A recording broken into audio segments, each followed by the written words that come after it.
หลังจากที่จบมีตติงไปทุกคนเนาะก็ถือว่าตามแผนเนาะแต่คาดขึ้นตามแผนก็ถือว่าเสียดายเนาะสำหรับข้อยแม่นเสียดายสำหรับมื้อนี้ก็ติดลบไป300กับ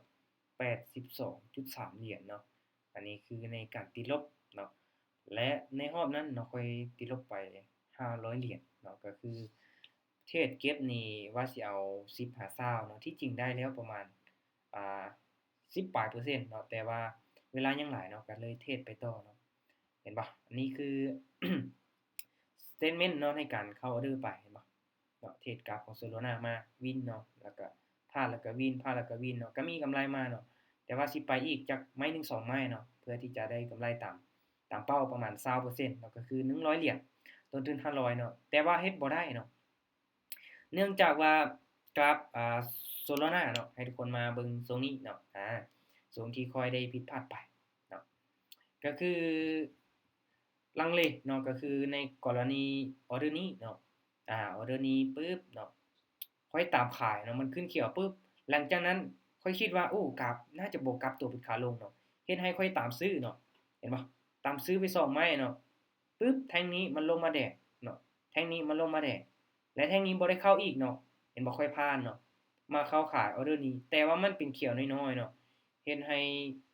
ขาดทุนไปในออร์เดอร์นี้เนาะ เห็นบ่ที่จริงมันเป็นแนวโน้มขาลงจังซี่เนาะที่เราตามขายลงมาในช่วงแรกๆก็เป็นการดีแต่ค่อยเห็นบ่ขายแน่ซื้อแน่ซื้อแน่ขายแน่บ่ได้ทุกคนเนาะถ้าซื้อต้องซื้อให้สุด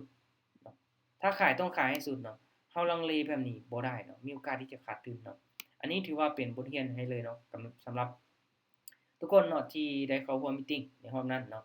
มาเดี๋ยวมาเบิ่งนำกันว่าข้อยจะสามารถแก้พอร์ตติดลบ382เหรียญนี้ได้บ่เนาะให้กลับมาบวก153152เหรียญพอเนาะสำหรับมื้อนี้เนาะก็แน่นอนคือข้อยก็ได้พักเนาะแล้วก็รอเบิ่งกราฟมาระยะหนึ่งก็ถือว่าโอเคเนาะมาเดี๋ยวข้อยจะมาขอแก้พอร์ตเนาะเนื่องจากว่าตัวนี้เนาะเห็นบ่270เนาะเดี๋ยวออร์เดอร์นี้ข้อยจะไปอยู่ที่อ่า300ก่อนเนาะ300ก่อนข้อยจะตามขายเลยมาข้อยจะตามขายเลยเนาะข้อยจะตามขายถ้าว่าไม้นี้บ่ลงแดงไม้ต่อไปข้อยจะขายอีกเนาะตามที่เบิ่งในจุดนี้เนาะตามที่เบิ่งโซนนี้เด้อเนาะเพราะว่าเป็น3แท่งๆเขียวเนาะก็คือตามเทคนิคของข้อยเนาะถ้าว่าไผที่ได้ติดตามเนาะมาเบิ่งนำกันว่ามันสิเป็นไปได้บ่เนาะเพราะว่ากราฟมันก็เป็นเทรนด์งามถ้ามาไม้นี้เนาะยังบ่ลงยังบ่ลงมาแดงค่อยเชื่อมั่นเนาะโอเคไม้ต่อไปเนาะเดี๋ยวมาเบิ่งนำกันโอ้แสดงว่าบ่ลงเนาะเห็นบ่โอเคมาถ้าไม้นี้บาดนี้เนาะ ถ้าไม้นี้ขึ้นมาเขียวอีกเนาะเรานับเบิ่งแท่งเทียนย้อนหลังได้เลยเนาะ1 2 3 4 5 6 1 2 3 4โอเคมาให้ทุกคนมาเบิ่งนำกันเนาะให้ทุกคนมาเบิ่งนำกันสำหรับออร์เดอร์นี้เนาะโอเคขายเลยถ้าในกรณีที่เส้นตัวนี้เด้อเนาะมันยังบ่ตัดกันขึ้นไปเนาะมันขึ้นมาเขียวหลายไม้จังซี่เนาะและเป็นแดงเราจะขายอีกก่อนเนาะบ่ฟ้าวที่จะซื้อขึ้นไปเทื่อเนาะถ้ามันเป็นแนวโน้มขาขึ้นแล้วมันพักตัวแดงล่ะโอเคเราตามซื้อเลยเนาะแต่ว่าแท่งนี้เราจะบ่ฟ้าวซื้อเนาะหลายคนนี่เข้าผิดพลาดในจุดนี้ค่อนข้างที่จะหลายเนาะเพราะว่าอินดิเคเตอร์มันยังบ่ซี้ขึ้นว่าซั่นซะมันยังบ่ซี้ขึ้นเนาะแต่ว่าเราตามซื้อไวโพดเนาะเห็นว่าโอ้มันขึ้นมาเขียวจังซี่บ่แม่นเด้อเนาะถ้าว่าเส้นตัวนี้ยังขนาดโอเควินไปอ่าที่จริงถ้าทุกคนมีงบน้อยบ่อยากให้เฮ็ดแบบนี้เนาะเพราะว่างบของข้อยนี่มีหลายเนาะข้อยจึงสามารถคูณขึ้นมาได้เนาะโอเคมา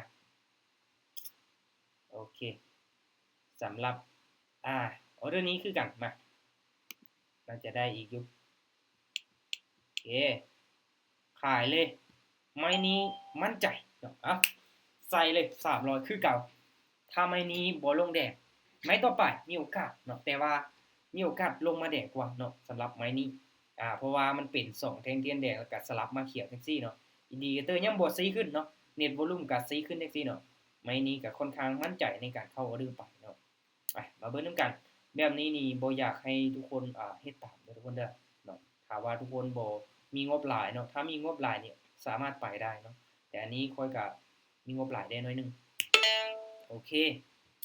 อ่าเดี๋ยวมาเบิ่งเนาะว่าได้ตามเป้าของข้อยบ่ร้อย82เหรียญเนาะโอเคพอใจเนาะสำหรับมื้อนี้พักอันนี้คือการแก้พอร์ตติดลบเด้อทุกคนเด้อเนาะอันนี้คือการแก้พอร์ตติดลบของข้อยเนาะถ้าข้อยพลาดไปทุกคนจะรู้เลยว่าเกิดหยังขึ้นเนาะอาจจะเกิดหยังขึ้นถ้าข้อยพลาดไปไม้นี้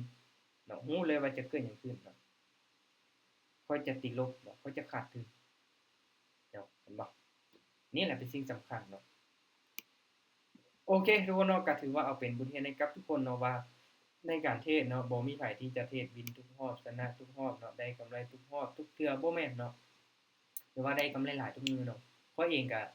เกือบขาดทุนเนาะสำหรับมื้อนี้ถ้าว่าบ่สามารถแก้ได้เนาะก็ขาดทุนแต่สามารถแก้ขึ้นมาได้เนาะเฮ็ดให้ได้กำไรมาได้กำไรมาสำหรับมื้อนี้เนาะก็ถือว่ากำไรบ่ได้หลายเดะเนาะถ้าเปรียบเทียบใส่ต้นทุนนี่บ่ฮอด10%จ้ะ ต้นทุน2,000เนาะต้นทุน2,000เนาะถ้า10%ก็ประมาณ200เนาะแต่ว่าบ่ฮอดก็บ่เป็นหยังเนาะ18-19%ก็บ่แม่น8-9%ก็เอาเนาะต่อมื้อหรือว่า5% 4%ก็เอาเนาะขอเพียงแต่บวกมื้อละน้อยก็ยังดีเนาะโอเคทุกคนเนาะก็ย้ำว่าทุกๆการลงทุนมีความเสี่ยงให้ทุกคนศึกษาให้มันดีๆก่อนที่ว่าจะตัดสินใจเข้ามาลงทุนเด้อทุกคนเด้อ